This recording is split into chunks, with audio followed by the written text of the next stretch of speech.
Hello, hello, and welcome to the Tip of the Ice-Burgh podcast, brought to you as always by the Hockey Podcast Network. My name is Nick Brlansky, joined as always by Nick Horwat, who's enjoying a nice little, bagel there and some coffee? Yeah, I'm trying to enjoy my breakfast. But yes, Yeah. it is a bagel and coffee because, ladies and gentlemen, especially with the coffee, get excited. Playoff season, SZN, if you will, Mhm. is here. Playoffs 2022, they're here. Outdoor season at Stage E is here. Everything's picking up in spring. The leaves are growing on the trees outside. Yeah. I'm still wearing a hoodie inside because I'm perennially cold. But you know what? It's the best time of the year if you ask hockey fans. 100%. This season is the best season for hockey fans. Hashtag because it's the cup, Mm-hmm. as you like to say. But before we get into that, because this episode will be preliminarily a preview of Penguins versus Rangers in the first round, we have some personal news. Now, other people might not get as excited about this as we are, but we're very excited to announce that we, both Horwat and I, will be joining Sports Illustrated Fan Nation to cover the Pittsburgh Penguins for Inside the Penguins. So we will both be writing for Sports Illustrated about the Penguins for this playoffs and going forward until who knows when. We're both very excited to get this started, and it's going to work cohesively with this podcast. So if you like our opinions, if you like our thoughts, if you like our content, there's going to be just that much more coming from Sports Illustrated Fan Nation. Yeah, I mean, we appreciate anyone who does tune in to listen, and especially now if you tune in to read. I hope that maybe some of the same people that read my stuff in the Hockey Writers are sticking around here, listen to the podcast, and have more stuff to read. It'll be good to get back into writing because, just didn't have the time for it. Luckily enough, time's been opening up a little bit for me at least, and this is different writing. This is not the same as the long, super long form Hockey Writers stuff, but it's just as informative, just as entertaining, and is opening up great opportunities for the two of us. And we hope you all enjoy everything we have to offer. Yeah, so if you wanted more of our thoughts besides the Monday and Thursday podcast, which will still be coming out, there's going to be articles basically every single day from you, Horwat, from me, from our boss, Noah Strackbine, and also from our fourth team member that I have to look up his name. We just met him yesterday. Jacob something. Jake, yes. Jake, I couldn't remember his last name. We'll get that out to you, but nonetheless, sorry, Jake, about that. But nonetheless, it's going to be a really good team effort. There's going to be a lot of great content. There's going to be a lot of opinion pieces. Your one-stop shop for basically opinions, news, all of it, everything Pittsburgh Penguins at Inside the Penguins. There's already a Twitter page at Inside Penguins, so you can go over and follow that if you want. But we will be kicking all of this off on Wednesday, the 4th. So there will already have been game one of this series between the Rangers and the Penguins, but we will be kicking it off. There's going to be already like 5 or 6 articles on the website the second it drops. It's a very exciting time for us. It's a very exciting time for hockey fans in general, specifically Pittsburgh Penguins fans, because it is the playoffs. So with that, we will transition over to the rest of the episode and talking Penguins versus Rangers. Of course, this is the first time these two teams have matched up in the Stanley Cup playoffs since the 2016 playoffs. The first round, the Penguins able to take that one from the Rangers, but this year in the regular season, the Rangers won the series 3-1. Pittsburgh had only one 5-on-5 goal in all 4 games against Igor Shesterkin. That came from the hands of Brian Boyle. And the only one for the Penguins was in the first matchup between the two teams, a 1-0 win at PPG Paints Arena. Horwat, before we get into the really deep specifics of this matchup, what do you overall think about Pens versus Rangers? It's going to be a fun series, without doubt. I think anyone who saw the way we talked about it ad nauseum at length because I wanted to really dig into it. And if anyone saw the way the Rangers and Penguins left the ice in their last meeting against each other, there's some blood there again. It's fine. The rivalry finally feels like it's there again. We have been talking for a couple of seasons now about how since the Rangers aren't good or haven't been as good as they are now, the rivalry has kind of burnt out a little bit. We can remember back when Yager was there, it was harsh. Like there was some severe rivalry that we only met in the playoffs once with Yager on that team. But those teams would battle it out and duke it out in the regular season all the time. And then things kind of faded. The Rangers dominated us in the playoffs a couple of times, and then they fell off the horse while we kept riding. And the rivalry hasn't been the same. It feels like now it's getting back to that level of intensity, of just grittiness between the two teams. It might be smart to have it to the point where it might be smart to have Mark Friedman play some hockey again, because he's going to be the only one, and maybe Brian Boyle, who's going to drive that kind of play. So it's going to be fun. It's going to be entertaining, regardless of outcome and score. I think the first thing I think about in this specific series is the chippiness that is going to happen. It's going to feel like real life playoff hockey again. Not that we haven't had it in Pittsburgh for a while, but I mean, as much as we don't like the Islanders, they turned that stuff off in the postseason. So there's 2 of our last 3 seasons where things weren't getting, turning into a bloodbath. And then that Montreal series, we don't talk about. Yeah. So, but it also wasn't a chippy series. So this is going to be the first one in a long time where it's felt like there is some bumps and bruises coming out of it, regardless of how it turns out. It's going to start from game 1. Yes. 100%, especially because, like you mentioned, the last time we saw these two teams on the ice together, they were at center ice with no time left on the clock, getting ready to have a full team brawl, not a line brawl, a full team brawl. And the last thing that you see, and I'm hoping it comes back to bite him in the ass, is Igor Shesterkin with that little wave saying, bye-bye, bye-bye, stop talking.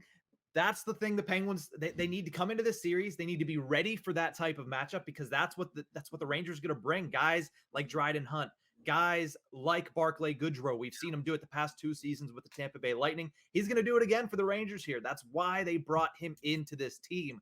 So it's going to be a really good series. If you ask me, going back to the 3 past times the Penguins and Rangers played each other, because they played each other 3 straight years in the postseason from 2014 to 2016, I think it's going to be most like 2014, a series where the Penguins had a 3-1 lead and they blew it and lost in 7. I think it's going to be 7 games. I think it's much more evenly matched than it was in 2015 and in 2016. And I think it's going to be a series that is probably going to go plus 6 games, potentially 7. Yeah, I'm with you on 7 games. It's not the 2016 series anymore. No. It's not old man Lundqvist being trotted out behind. I can't remember who was on that Rangers team. Still Chris Kreider. Kreider. Was Marty St. Louis? No, Marty St. Louis was on the team that was down 3-1 and came back. Yes. Because they went the whole way to the finals in 2014. That's right. That was the St. Louis team that they went to the finals. It's so, yeah, I don't remember much about that team. I don't remember much about that series other than that was Lundqvist's crybaby year. That really was. That team wasn't fit to be in the playoffs, it seemed. But, no. I mean, they were in for a couple straight seasons. I remember they had a bad I think they fell apart the next year too. But yeah, that being said, it's not the same Rangers team as then. You're right. It is more like the 2014 series where both teams are a little more evenly matched, and there could be some real fireworks between the two. I also like throwing in that 2018 series. I don't remember the length of it. I'd have to quickly find it. But that 2018 series were 2 powerhouse teams. What am I saying? 2008? The 2008 series between the Penguins and the Rangers. 18 a couple times. Yeah. You know how it is. The Penguins won that in 5 games too. I mean, Marian Hossa. That's right. Yep. Marian Hossa ended it in overtime in game 5. Yeah. I mean, but still, I mean, you look at that Rangers team. I mean, it was Sean Avery. We had to beat the Sean Avery New York Rangers. Yeah. Jaromir Jagr was there crushing it. Scott Gomez, Chris Drury, Brandon Shanahan in his veteran years. It was a different team then, but there was still a battle to be had there. Yeah. Whereas there's a battle this year. You got new faces for sure in the classic blue sweaters, but it's not Lundqvist, it's not Jagr, it's now Shesterkin, it's now Chris Kreider and his large band of merry men. Yeah, Panarin and Zibanejad, all these guys. I mean, you have Lafreniere and Kakko both on the 3rd line, which we'll talk about a little bit later. Yeah. But speaking of lines, let's get to the Pittsburgh Penguins because they practiced on Sunday. We got a sneak peek of what the lineup is going to look like. So we'll discuss it here. I'm going to pull up a tweet from Matt Venzel with the lineup. Give it 1 second to go up here. So at practice on Sunday, now it might be different. They do practice at 11 o'clock today as we're recording this on Monday. We'll see if it's different whenever they meet up in Cranberry. But as of the latest that we've seen, Gensel, Crosby, Rust is the first line. Heinen, Malkin, Raquel on the second. McGinn, Carter, Kapanen is the third. Boyle, Bluger, Rodriguez as the fourth. And then the deep pairings, Jumo, Letang, Matheson, Ruhwedel, Pettersson, Marino. Basically the same exact lineup. from the final game of the season against the Blue Jackets on Friday. And you know what? That's ideally how you want it to be, right? You want, I mean, the big standout here is Rust on the first line over Raquel, but we didn't get Raquel to play with Rust, right? No. Or to play with Crosby, right? Well, Maybe he should. I think that's, yeah. And we've all figured out that he should, but I mean, in hindsight, in the grand scheme of things, this is probably how you want the lineup to look. Dan Heinen has really picked his game up, so I'm going to pick on that one because the second line is probably the most changed. Like I said, you'd rather have Raquel on the first line rather than the second, but you do what you got to do. If Rust loves that first line, and it, for a long time could have been considered one of the best lines in hockey, fine. It has to find that magic again, or I will not stop shouting from the rooftops to put Raquel back up on that first line. Heinen's got to go there because we don't have Zucker. And you know what? Heinen's played a very good game recently. You know, he's picked up his scoring. He's learned a lot from his 4-minute, 5-minute, 6-minute a night games. So, you know, he's earned his spot back wherever he gets in the lineup, and he's earned it. The bottom two are going to be as is. Kapanen's just, goodness gracious, what has happened to him? And Rodriguez, at least he brings speed. That's one thing that does put Rodriguez over Boyle in my eyes and being in the lineup when/if Jason Zucker returns. But it's just a difficult thing looking at. The one used to be automatic Rodriguez down low on the fourth line behind Kapanen, who is just invisible. That third line's going to struggle, but you know what? We'll try our best. And when it comes to the defense, you just hope it refines its form because this is the way I want the defense to look. Maybe not Ruido Matheson. I kind of just noticed that, but the pairings, that's the way I want them to look. And here's the thing. We both mentioned that it's going to get chippy early on in this series. If it continues to be like that, you might see Mark Friedman in this lineup by the time Game 3 rolls around at PPG Paints Arena. But the biggest things that I would change about this lineup, and again, neither of us are head coach Mike Sullivan. So realistically, what we say doesn't matter beyond whoever hears this and might like the information we're giving out. But I would definitely not have taken Raquel off of Crosby's line to begin with. I saw that as an experiment. Brian Rust has not scored a point in 9 straight games. Now, I will give him partially a little bit of leeway because he played some of those games with Jeff Carter as his center. So I understand that Carter's also playing really poorly right now. I'm not going to hold that too much against Rust. But he also played games with Malkin. He played a couple games with Sidney Crosby. He has still not been able to break through. And that Gensel Crosby-Raquel line, it's not that it worked. It's that it worked extremely, extremely well. They controlled pace of play. They scored goals. They had finish, which is something that this Penguins team as a whole has struggled with the last 2 months of the season. So I would have switched those two, had Rust with Malkin. There's also a built-in chemistry there. And I also, and this, again, is something that has been shouted from the rooftops across. Drew O'Connor was called up from the Wilkes-Barre Scranton Penguins. I would have Rodriguez on that third line. I would have Kapanen sitting in game 1, and I would have Drew O'Connor out there. For one, because you're going to need a really good forecheck against guys like Adam Fox and Keandre Miller. And Kapanen, although being fast, he's not gritty enough. He does not have the effort level when he doesn't have the puck enough to be able to go in there and challenge those guys. Drew O'Connor, he's young. He's trying to prove himself. And he's also really good on the forecheck. So I would have him in the fourth line, and I would have Rodriguez up on that third with Carter McGinn, because I don't see any scoring threat between Carter, McGinn, and Kapanen as the Penguins' third line right now. Drew O'Connor's a big-bodied guy, too. 6'3", 200. You want to stick him in front of the net, you can. He could have been this new age Patrick Hornquist, if you will, whereas Kasperi Kapanen's only 6 pounds lighter, but he's 2 inches shorter.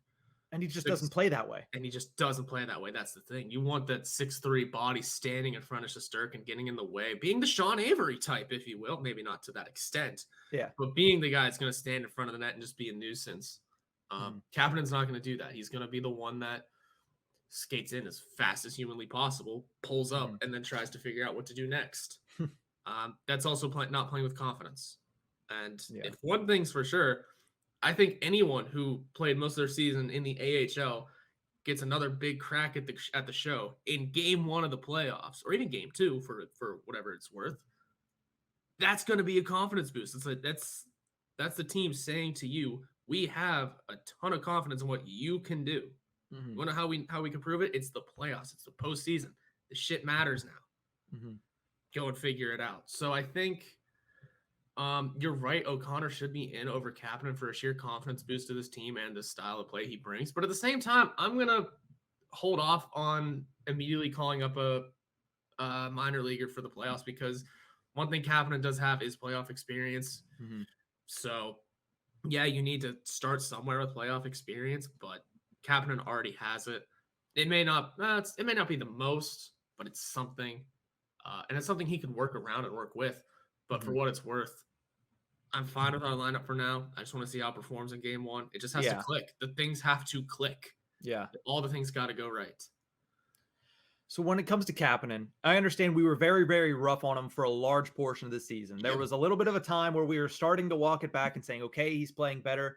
But I can count on one hand the amount of times there he has positively impacted a game for the Pittsburgh Penguins, where his positive impact has been greater than his negative impact. I can count that on one hand. And one of them was his hat-trick game, however many months ago. We thought he was back. But he's not. That's the thing. So, yeah, I get it. He has playoff experience. He played in the playoffs with the Toronto Maple Leafs. He played for the Pittsburgh Penguins last year. He was actually pretty decent last year in the postseason. Give him a shot, and if it goes well, then you look like a genius. Yeah. But I don't think that his leash should be that long. Like when Zucker comes back, I would say, honestly, I'd take Kapanen out before Boyle. And then honestly, I would take, if you're going to take Boyle out, I'd put DOC in. But I guess that in that one, it's 6 in one hand, half dozen in the other to me. It's also a whole 5 inches. Well, that, and I also think just Drew O'Connor's speed is going to help a little bit. But I don't think that, I don't think Boyle is outmatched by any means. But I would like to see at some point Drew O'Connor in this series. Another thing too about Brian Boyle, I forgot to pay attention to this all season. I guess maybe he hasn't been doing it. At 6'9" or wherever he is, he should be a net front presence, man. I don't think he has been. He does every once in a while. Unless I've been missing it. But yeah, I think now it's the playoffs. I hope to see it a little more. Stick a body that's what Hornquist did great. And Hornquist wasn't a huge guy. No. But that's what he did phenomenally. He just stood there. You couldn't move him. He was strong. That's one thing that I hope Brian Boyle is. Yeah. So let's talk about this a little bit, because whenever they talked about injuries for the Pittsburgh Penguins, currently right now, Tristan Jarry out, has been upgraded from week to week to day to day. We'll talk about that. Jason Zucker also day to day for the Pittsburgh Penguins. But my question is this. Obviously, a foot fracture, which is what Jarry is dealing with, can be one of very different things. It could be something that's very small and take not very long to heal, or it could be a really big one, and it could be a nagging injury that'll be forever hard to come back from.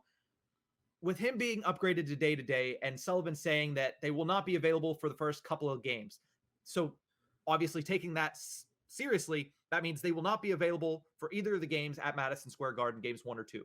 My question is, Horwat, if Tristan Jarry comes back but injured, is that better than a fully healthy Casey DeSmith at this point? It's extremely hard to tell, because you ask about if it's, if he should play through an injury, you have to look at the injury.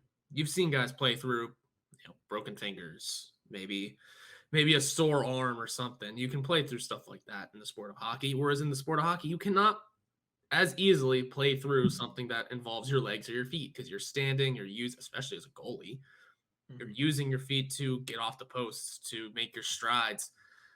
It's hard to say if he should play through an injury, because it is the postseason, and NHL and hockey players do play through some heinous stuff come April, usually May of this time of year. They are madmen. I'm not, and especially for a young goalie who has a bright future ahead of him, I'm going to say he probably shouldn't play through if it's still, I don't even know how to put a percentage on it. I would say he shouldn't, though, for the most part. Once he gets to a certain point, maybe 90, 85%, go for it, see what it feels like. Yeah. But because you're a goalie who has a bright future ahead of you, you're playing on your foot. And I mean, it's just a hard choice. We get it's the playoffs, but you have to have confidence in your guys too. And I think this team has a little bit of confidence in Casey DeSmith. So when it comes to Jarry playing through his injury, I'm going to say no to an extent. I get it's the postseason. I get you want to play, but you just got to play safe. In his mind, he should be playing safe for his career's sake. Yeah. Sure, it's great to win now with this team. From a fan's perspective, you should be. And from maybe other teammates' perspectives, you should try it. But for his sake, in his eyes, in his mind, he probably shouldn't play through this. When I look at this, it comes down to is 70% of Tristan Jarry better than 100% of Casey DeSmith? That's actually a very close thing because of how good Jarry has been this year. But if you look at Casey DeSmith since December 6th, he is 11-3-4 with a 924 save percentage and a 2.23 goals allowed average. That can get you a win in series number 1. At the very least, I'm looking for 2 wins from Casey DeSmith. I would think that Tristan Jarry, based on what people have been saying, will probably be back around game 5, game 6 of this series. If DeSmith can get the Penguins 2 wins, that could be either 1 at MSG in the first 2 or come back home and get 2 at PPG Paints Arena. And that is perfectly fine. But if Jarry is anything less than, I'll say 85%, because you know he's still going to be partially injured when he gets back into the game. Yeah. But if he's anything less than 85%, don't play him, because Casey DeSmith has done more than enough to deservedly try to get this team through at least 1 round. You're not going to get far they're not going to get past the second round without Jarry. But at the very least, I think DeSmith will be fine for round 1. And I don't think Jarry should be playing injured in lieu of that decision. No, not at all. The horrifying thought is, let's say Jarry doesn't come back and we lose this game or the series. The horrifying thought then becomes we have a reason to say why we lost. That's not what you want to be. That's not how you want to be looking at the series. You have your out immediately. First game hasn't even started. First game of the entire playoffs hasn't even started. And I'm sitting here thinking we have our out. That's horrifying. I don't like that. I'm getting the playoff tingles, but still, I think you want Jarry to be healthy for his career's sake, for the series' sake. You're right, Kate. You brought out the numbers. Thank you. Casey DeSmith has played very well recently. Yeah. Very well. Not great, not standout-ish, not starter caliber, but hopefully enough to stifle an offense like the Rangers. And like I had mentioned before, sometimes when your backup is in net, your defense tightens up a little. Your offense tightens up a little and tries to get a few extra goals for you. Like I said, during the regular season, toward the end when they started slacking a lot, get a multi-goal lead. Yeah. Get a multi-goal lead and ease a little. Like let's all breathe. We know the Rangers can quickly get it back, but I think because it will be a backup, I hope and pray that the defense is going to do that thing where they tighten up a little. Yeah. Here's the thing to me. This series will not be on the hands of Casey DeSmith, because if the Penguins play their game, Casey DeSmith is more than capable enough of getting them the wins they need to win against the New York Rangers. It is up to the team, meaning the forwards and defensemen, to win this series. From what I've seen from Casey DeSmith, all indications are that he is going to be good enough to give them a chance. And that's all you can ask from a goaltender in the playoffs. You would love to have the guy that'll steal games, and he plays on the other side for this matchup. But the Penguins don't have that. They have a guy, though, that has played well enough to keep them in games, and that's what they need from Casey DeSmith. Before we head to a quick commercial break, we have more and more to get through on this series preview here between the Penguins and the Rangers. Let's talk about X factors. One for both teams. I do have a caveat for a second one for the Rangers, but I'm just going to say that really quickly. It's Artemi Panarin. You look at the way that he performed in the postseason for the Columbus Blue Jackets when they surprised the Tampa Bay Lightning. He had 5 goals, 6 assists, 11 points in 10 games in that postseason for the Blue Jackets. Remember, they got shelled in the second round series against the Boston Bruins that year. But nonetheless, he is a guy that you have to keep your eye on because he shines when the lights are brightest, and that is going to be on Broadway during the Stanley Cup playoffs. But whoever else I look at for the Rangers, it's obvious. It's got to be Igor Shesterkin. I mean, he stole the regular season series 100%. This is really the first NHL playoff action for the guy. He's far and away the Vezina Trophy winner for this 2021-22 NHL season, and he is the X factor for the New York Rangers. There's just no ifs, ands, or buts about that. You're absolutely right. I mean, just to be different, I'll try and find and throw another name out there. But he's going to be what decides the series for the Rangers. And he's been what's decided most of the season for them. Yeah. Sure, he slacked a little bit in the middle of the year, but I mean, come on. When you play how many games? 53 games. That's actually a little less than I thought it was. When you play 53 games, though, as a goalie, you're going to have your downswing eventually at some point. But he still finished 36, 13, and 4 with a 935 save percentage. I mean, those are just phenomenal numbers. That's Vezina. That's a Vezina winner right there. We're going to have to play our first round against the Vezina winner. without Tristan Jarry. Best of luck to us. Again, I'll get the playoff tingles, but to just pick a different name though, and just to be a little different. I'm going to say Adam Fox again. Now I'm picking the Norris winner. Yeah. It doesn't get easy, but that's just another name that he's a defenseman, but by God, can he score like a forward? So that's going to be hard to shut down, especially for this Penguins team who is shaky at best on defense. So keeping Adam Fox to the blue line is going to be difficult, but he's going to be another reason. If it's going to come down to, like you said, Panarin, Shesterkin, and probably Adam Fox in this series, I think it's possible to shut down Kreider. It's possible to get a hand on Zibanejad. They're hard players to play against, but I think it's possible to give them their due. Much like playing Patrick Kane, just stick a guy on him. Stick a guy on him, and he can't do anything.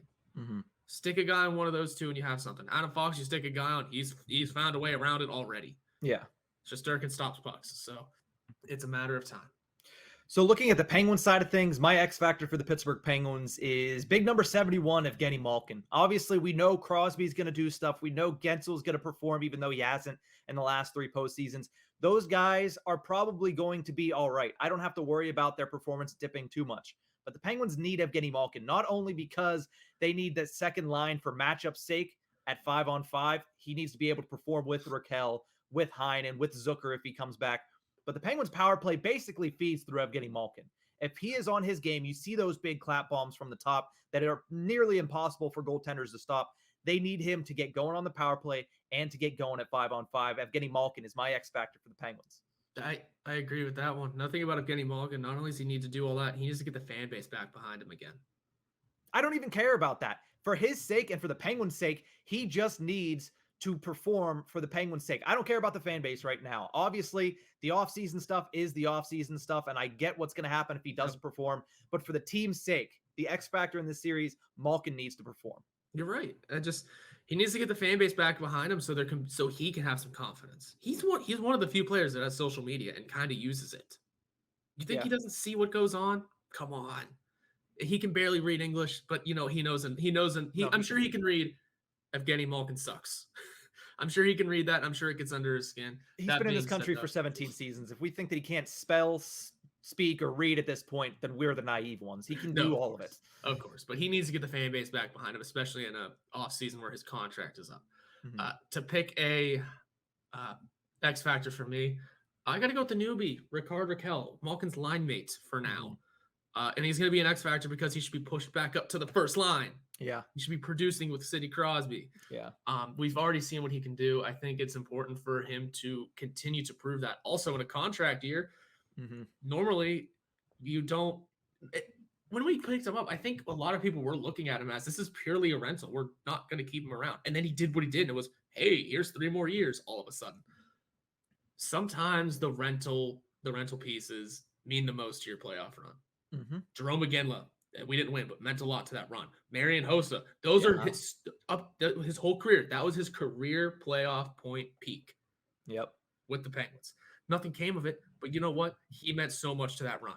So these rental pieces mean a lot. For right now, Rickard Rakell is still a rental piece. He can mean a lot to this team and to this organization if he can if he can make some noise in this postseason. Yep, 100%. I think it's going to be very important for Rickard Rakell to get off to a good start as well, because we've seen him. He has really good handles. He's a physical hockey player. He's in on the forecheck. If he's able to do stuff like that correctly and he's able to mesh with Malkin, I think both of our X factors are going to have a very good series. But we're going to take a quick break. When we return, obviously, we're going to continue to preview this matchup between the Pittsburgh Penguins and the New York Rangers in the first round of the Stanley Cup playoffs. We'll be right back.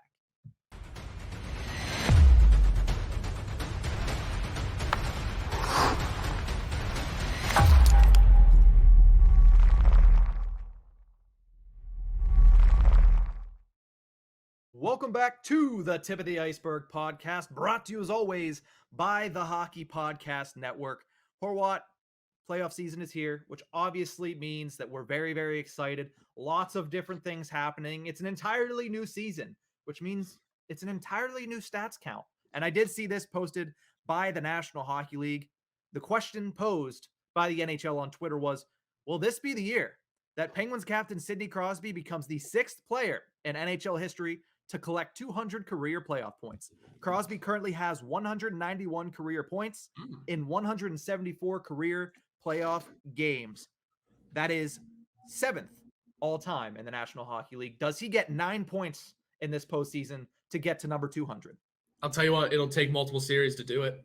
Oh, he did score, I believe, 15 points in the first round against the Flyers, but that was just an absolutely nutty, like amazing performance. So yeah, it would take more than one series most likely for Crosby to hit that mark. Yes. Especially if you look at the last 3 seasons. And I think that has been a harsh factor against Crosby recently. Mm-hmm. These last 3 years have not been good to him. I mean, the 4-game sweep against the Islanders, he had 1 assist, was a -4. Yeah. The bubble year, 4 games, 2 goals and an assist. You know, for 4 games, I think I'd take it. But then you look at how bad that whole thing was, and that's not good enough. Well, the team got shut out in game 4. So exactly, but still on his birthday. Yeah, never forget that one. Yeah, and then last year in 6 games, 1 goal, 1 assist, -2. Those are not ideal numbers, and that's kind of what has been the gripe against Crosby in the postseason recently, is that he's kind of vanished. Yeah, not ideal from your Hall of Fame center, first line center, your franchise, but I think he's going to be able to pick it up this year. I think he's smart enough to know he has not been good in the last 3 seasons, last 3 playoffs. Yeah. We are all well aware of how much Sidney Patrick Crosby wants to win hockey games. Yeah. He will do everything in his power he can to do it. I think he does get it, and I think with that being said, that means we got to go to a second round, bare minimum. Yeah. So I'm going to say I think he does do it this year, and that's me throwing full confidence in this team to beat the Rangers. Mm-hmm.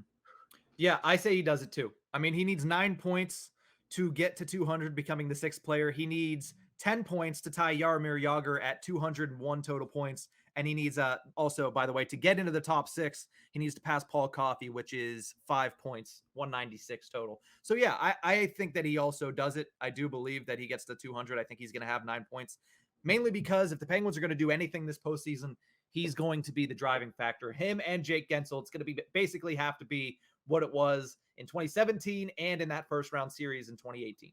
Yeah, and I'm trying to find it. I want to know who has I want to know where he stands among.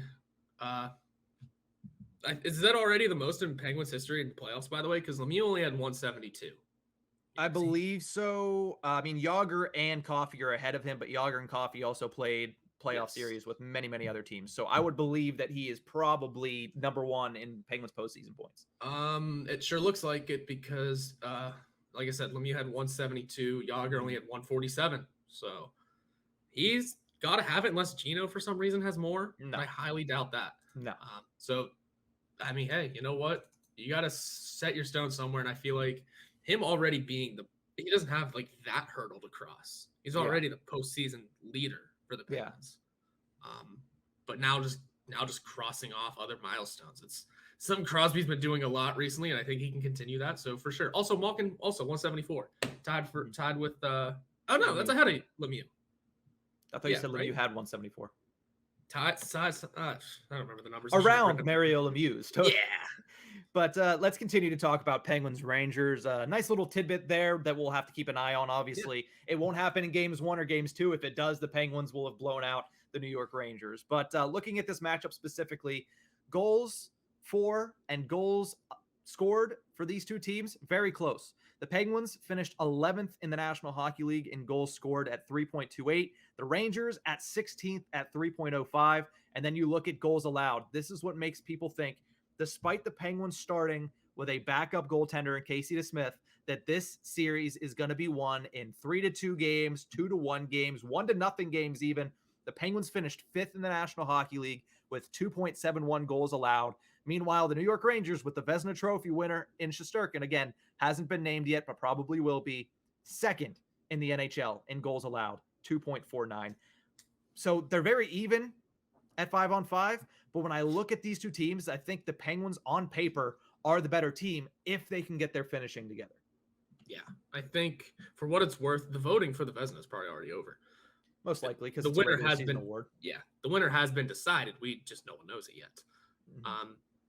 Yeah, you can see where that becomes the issue, especially since that great goals against average and that great save percentage has also come at the dismay of the Penguins. Yeah. Their one victory came in a 1-0 victory.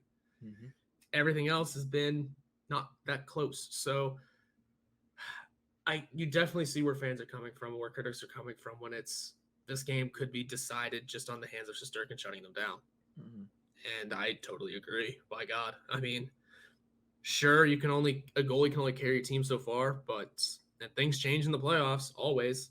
Mm-hmm. But yeah, I think it's gonna all depend on Shesterkin as well. Another thing too is I saw a stat that was I don't know what the stat was, but somehow the Penguins are the favorite here. Yeah, Dom Lecision did his predictions based on stats and numbers and stuff like that, and the Penguins had a 56% chance to win the series versus a 44% chance for the New York Rangers. So they're the favorite statistically on paper. It's close. It's damn close, but yeah, in the grand scheme of things, that's a favorite. I mean, that's the bonus, but at the same time, we still feel like the dogs here, right? They are, because I mean, look at the way that the two teams play going down the stretch. Rankings wise as well. Yeah, the Penguins are they're the underdogs, and they're going to have to take that. And you saw Chris Letang mention it. You saw Sidney Crosby mention it. They're like, that's fine. We've been the underdogs before, and we've won Stanley Cups as the underdogs. It's perfectly okay. Now, when it comes to the Penguins at 5-on-5, what I think they need to do the best of is forechecking.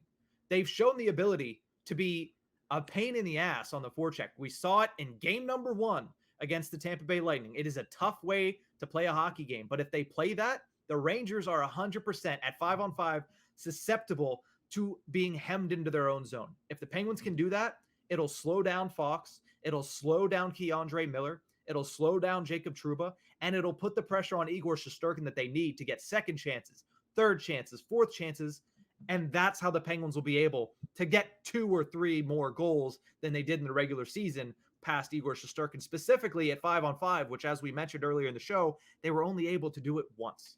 Yeah, for Brian Boyle, and he's going to probably play in game 1. Mm-hmm. But that's also not the ideal guy of doing it. Now, I know I've stood on the point of, hey, a power play goal is still a goal. They don't ask how, they ask how many. I agree with that. Thing is, in the postseason, the whistles get put away. Famously get put away. Mm-hmm. So, again, yeah, you're not going to be playing a man up or a man down as often, at least you think.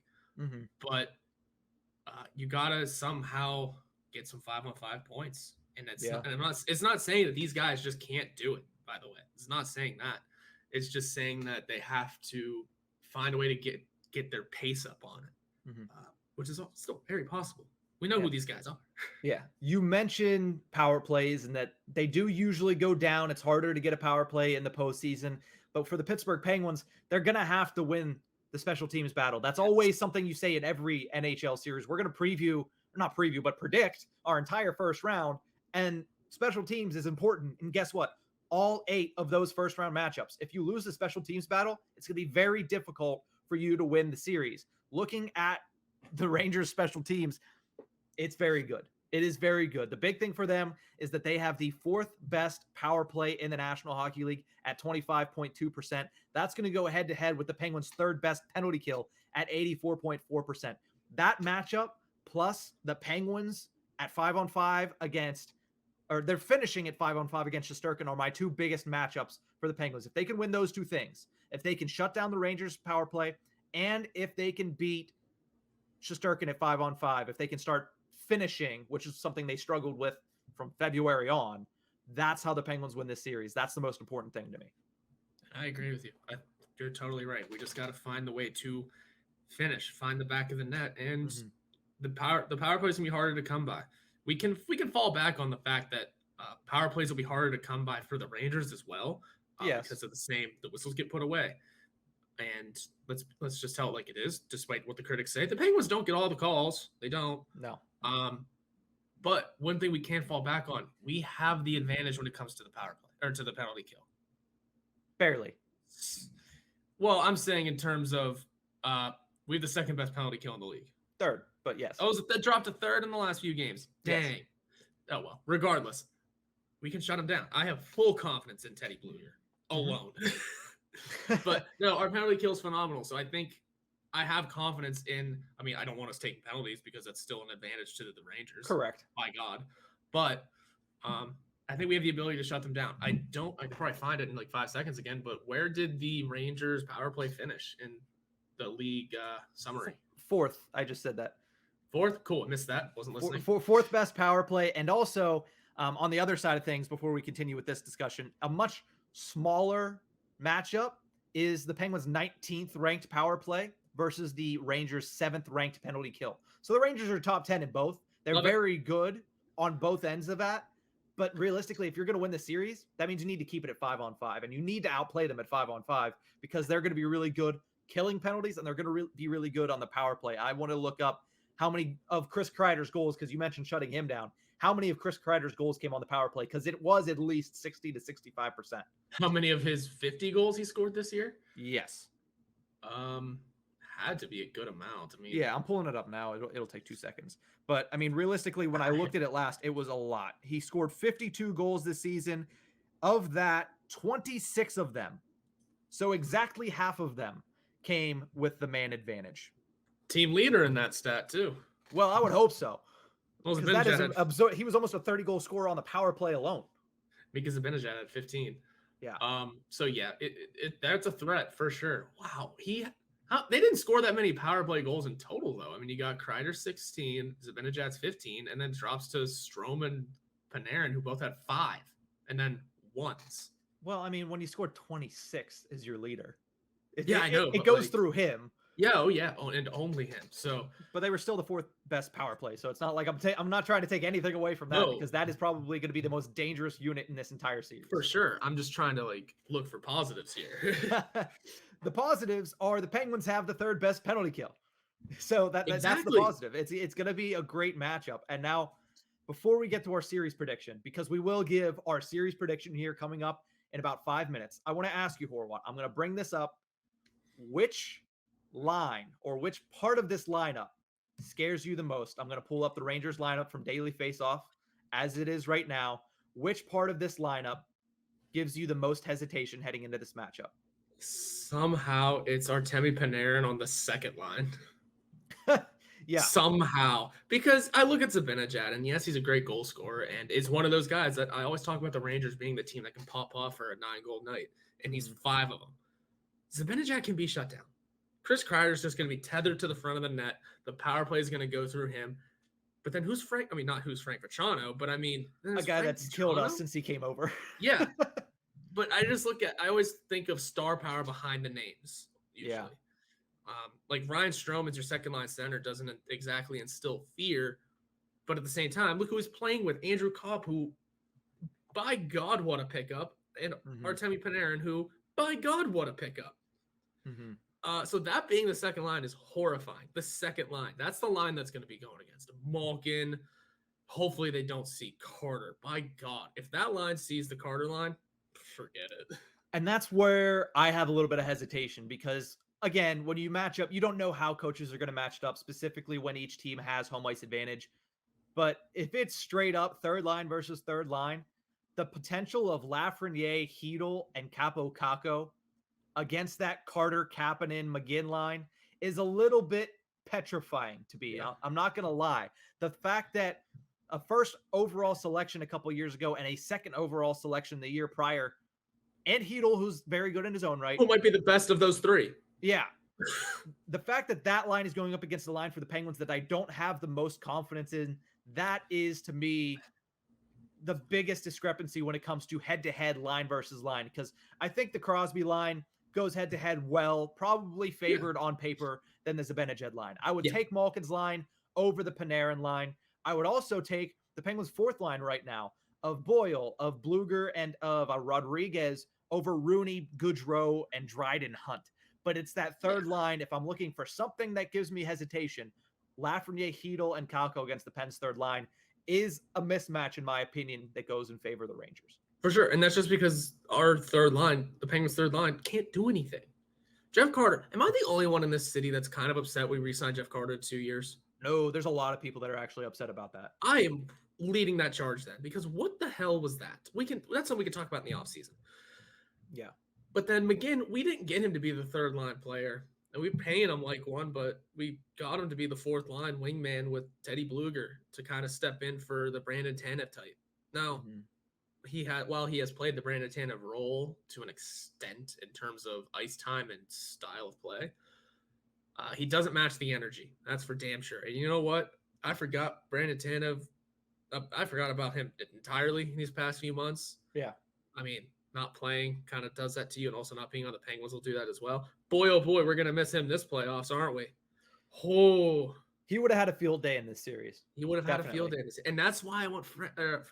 That's why I want Mark Friedman playing in this series. That's just me, though.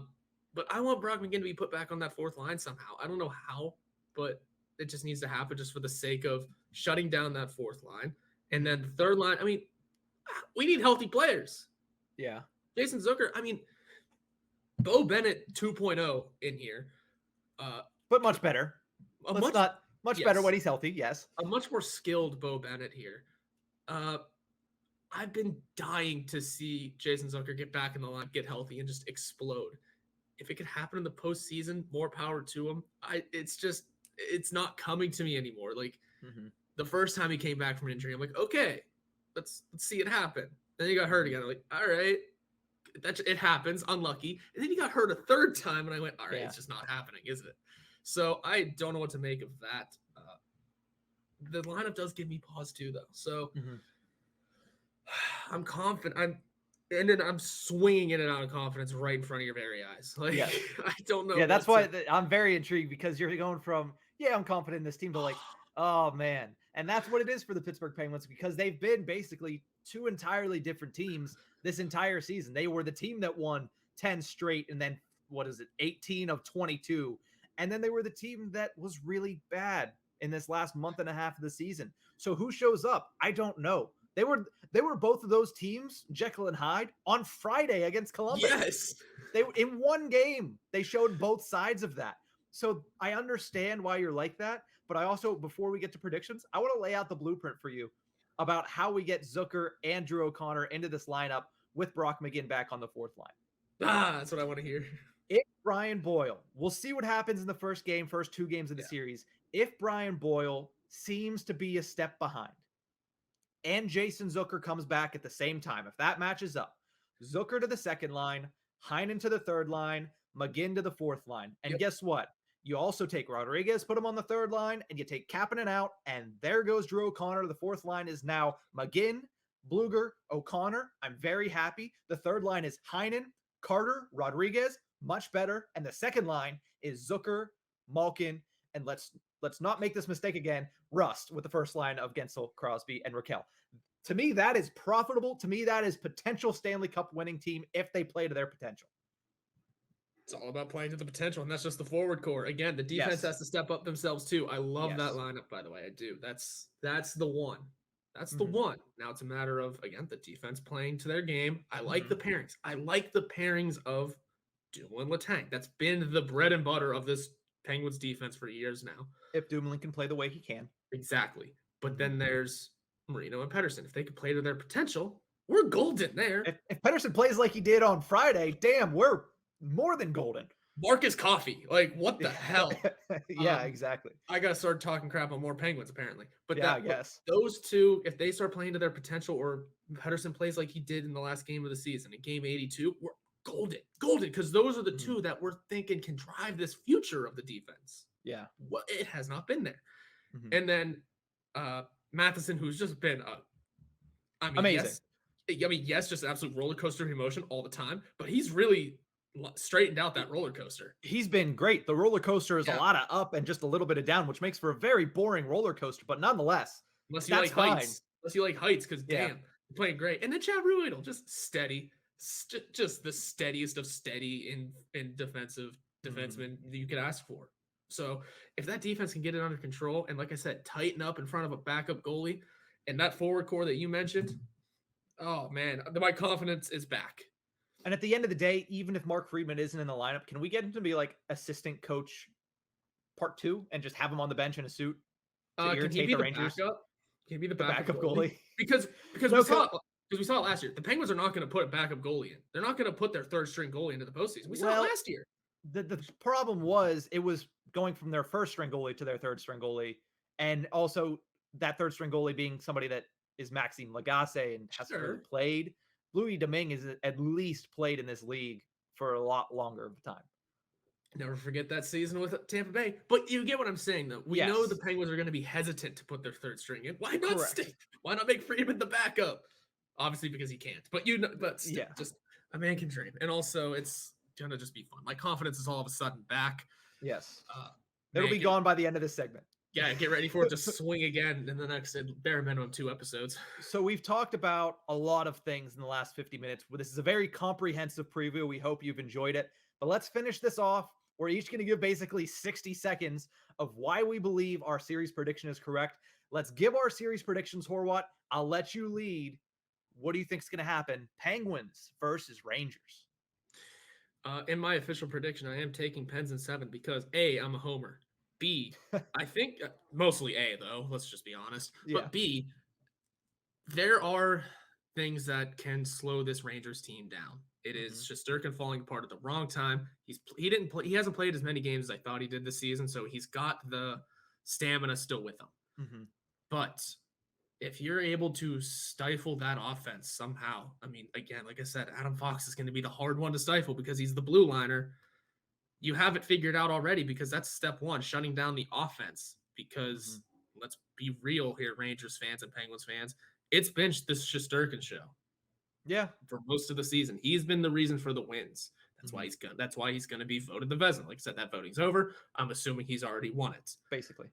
And maybe Adam Fox has also already won the Norris. A lot of things can go wrong though, but it's his series. It's Shesterkin's series to win or lose. If we're able to figure him out, he is human after all. He's not the Vasilevsky robot. He is human. We are able to figure him out, get under his skin, get Mark Friedman in a game, get under his skin. You got stuff figured out. And it's about stifling that offense. So if the Penguins defense can button up, I think the Penguins can take it in 7. I do not see this going short unless things just fall apart for the Penguins. I'm going to agree with you. I'm going to take the Pittsburgh Penguins in 7 games. I understand that you have a little homers in there. I truly believe that this team is the better team if they play to their potential. Anything less than that from the Pittsburgh Penguins, and it's a loss, because that's how close I think this matchup really realistically is. But I will take the Penguins in 7. For them to win, though, I already mentioned it. They're going to need to be able to finish better at 5-on-5 versus Shesterkin, and they're going to have to shut down the New York Rangers power play. Those are the 2 matchups that I'm looking at. If the Penguins can win that, they'll take this series. I believe it will be 7 games, though. It's going to go long, and it's either going to go long into the Penguins' favor or early exit again, guys. There's not going to be an in-between. So that's our full comprehensive recap and preview of the Pittsburgh Penguins taking on the New York Rangers. Obviously, we'll still have episodes every Monday and Thursday to talk about it, but we're going to take one last quick break here. And when we return, if you're interested in it, which you should be because the Stanley Cup playoffs are so much fun, not just the Pittsburgh Penguins, we're going to give our predictions for the other 7 first-round series in the Stanley Cup playoffs.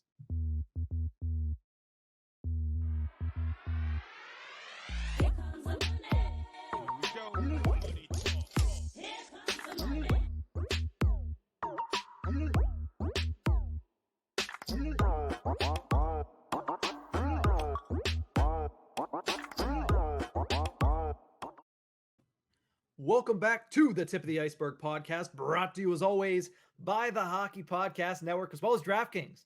Make sure you use promo code THPN at the DraftKings Sportsbook app for great odds and even better opportunities. Horwat, there are 7 series. We're not going to get too deep into it. We're certainly not going to go 50 minutes long in each series like we did Pens versus Rangers, but we're going to give our predictions for the first round. And honestly, at the end of it, let's just give out our Stanley Cup predictions at the beginning of the playoffs. Might as well. I mean, I know you have it. You posted it on Twitter. Oh, yeah. So we'll do that at the end of this. But let's start in the Western Conference. The Central Division winning Colorado Avalanche versus the second wildcard team, the Nashville Predators. Horwat, who you got? The Avalanche won the President's Trophy, right? They did not. The Panthers came out and won it. Panthers did, right. I'm still taking the Avalanche in, what did I have, 5? Because, I mean, Nashville, man, you lost your goalie. Not lost him, but he is hurt. and that's He not is. ideal. And they don't know when he's coming back. Exactly. So, and Roman Yossi can only do so much. Yeah. Matt Duchene's been a bright ray of sunshine, but man, Nashville, sorry. Just Colorado's a buzzer right now. Yeah, I have Colorado in 5 just because they have to win a series at some point. Well, they're great in the first round the last 3 years. Yeah, you're The right. Colorado Avalanche. They've lost in the second round for 3 consecutive years. Also, the fact that, I mean, if UC Saros was in this series, I'd give the Predators 2 games, but I still wouldn't give them the series win.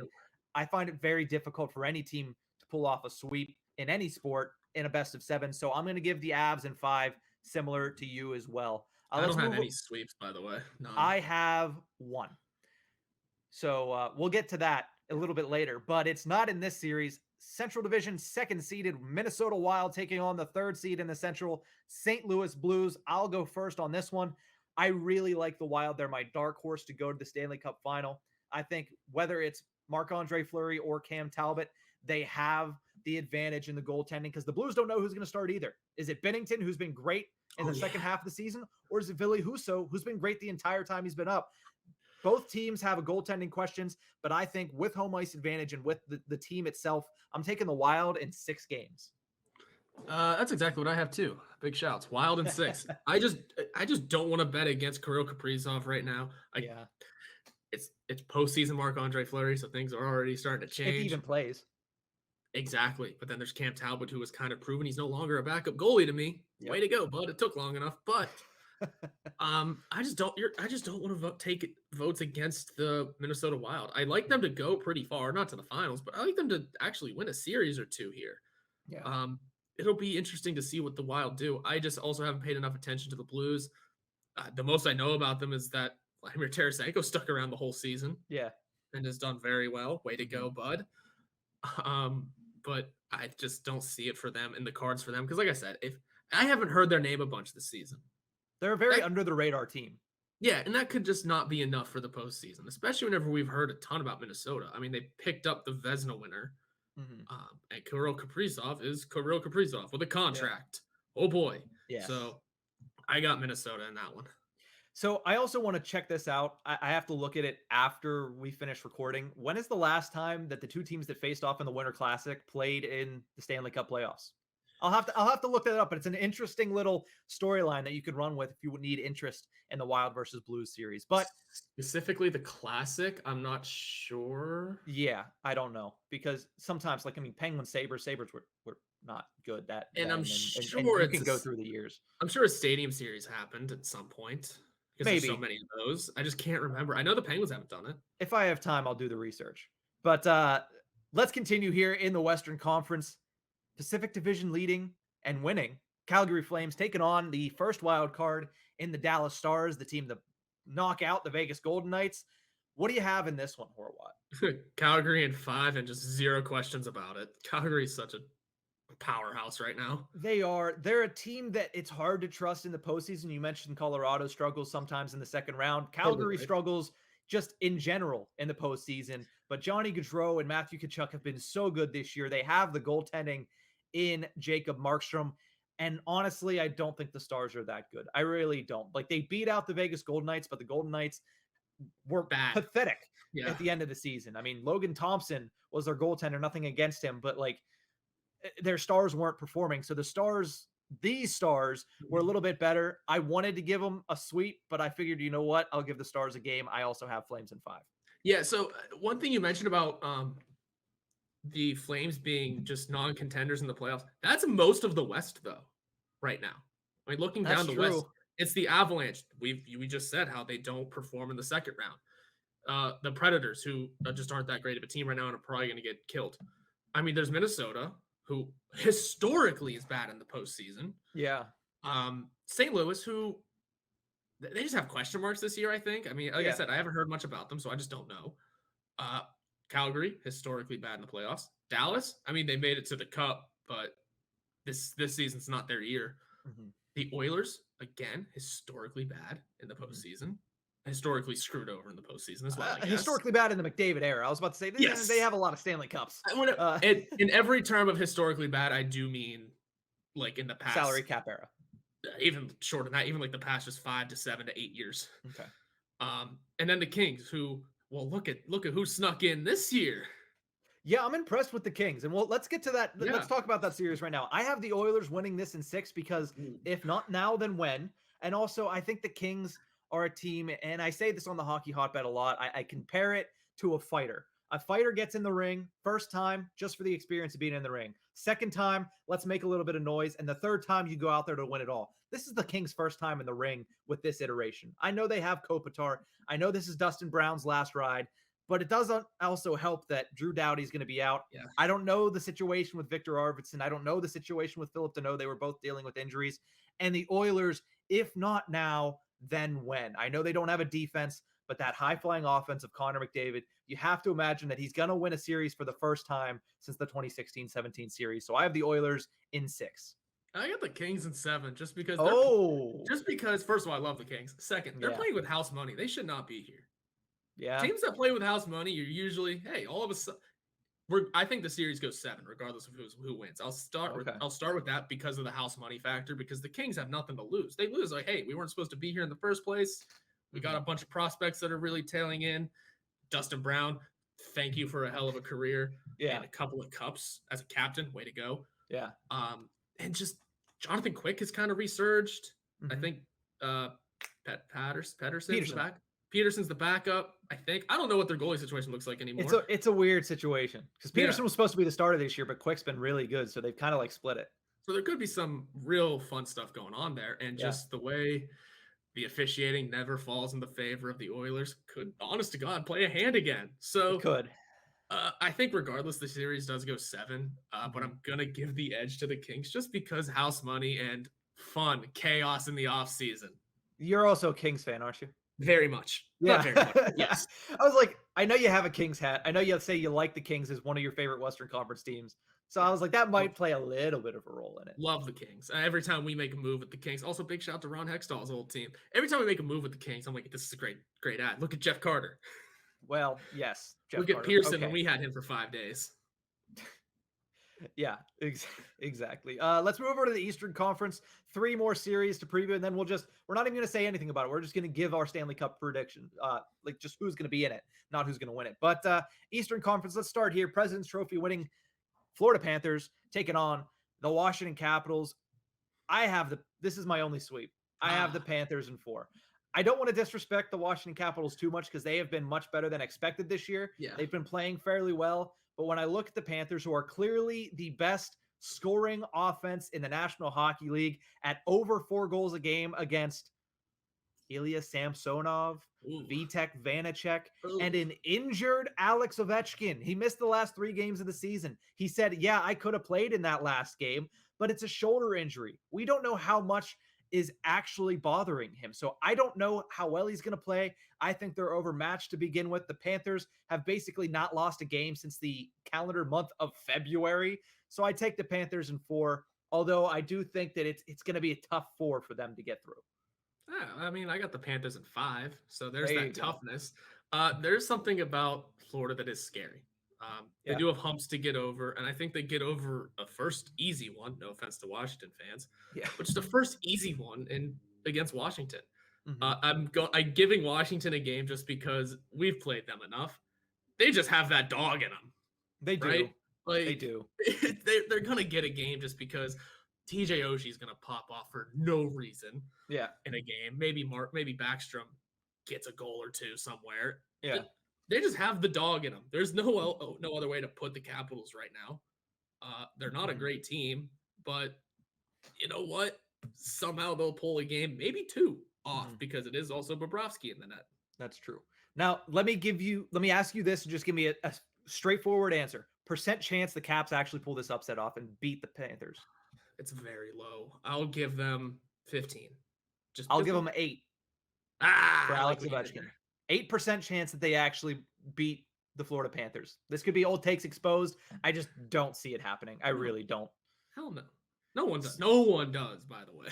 Speaking of no one does, let's talk about the back-to-back Stanley Cup champion Tampa Bay Lightning as the 3 seed in the Atlantic, going up to the 6th, taking on the Toronto Maple Leafs, who finished in 2nd place in the Atlantic Division. Horwat, Are you riding with your girlfriend, Megan? Congratulations to her on her graduation this weekend. Yes. Are you riding with her Maple Leafs in round number 1? No, I'm sleeping on the couch. I got the Lightning in 6. You have them in 6? Yeah, ironically in 6. You said in the 6, and I was like, oh, that's a good segue. Yeah, I have the Lightning in 6 just because, man, are these Leafs futile in the postseason all the time. And you can't vote. You can't pick against the back-to-back Cup winners, I can't. especially in round 1. I don't know what it is. I'm maybe they make it 7. I don't know. I'm just riding the Lightning, if you will, for right now. Mm-hmm. I understand that it's technically, because of the standings, not an underdog pick, but I'm going with the Toronto Maple Leafs. Similar thought process to the Edmonton Oilers.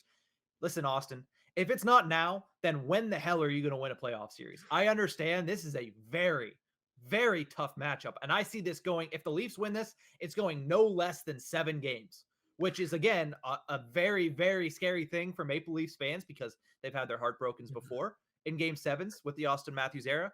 But Matthews scored 60 goals this year. I understand he's disappeared in playoffs past. That can't happen this year, right? Like, you score 60 goals, you cannot disappear, right? I understand you're playing Vasilevsky in the back-to-back champs, but I also think that plays in a factor. We saw the Penguins in 2018 just run out of gas. Now, do I think the Lightning have a little bit more gas left in them because they didn't play 2 82-game seasons and then 2 full playoffs? Yes, I get that. I also understand that they are an incredibly talented, playoff-driven, weathered, and seasoned team. But I do think the Maple Leafs finally get through. It's going to take Jack Campbell being really good. It's going to take Giordano. It's going to take Muzzin. It's going to take Riley playing at the top of their game. But I think they do it, man. I take the Toronto Maple Leafs in 7 games. Probably, even though it's not technically an upset, my biggest upset of round 1. Yeah, it's the Leafs are dogs just because it's the Lightning, because it is Cup champions. Yes, and because they're the Leafs. Yeah, for sure. Mm-hmm. So we have 1 series left. Metropolitan Division winning Carolina Hurricanes taking on the number 1 seeded wild card in the Boston Bruins. Horwat, Bruins, you always say, listen, Bruins in the playoffs are tough. Do you take the Bruins in the playoffs or do you take the Canes?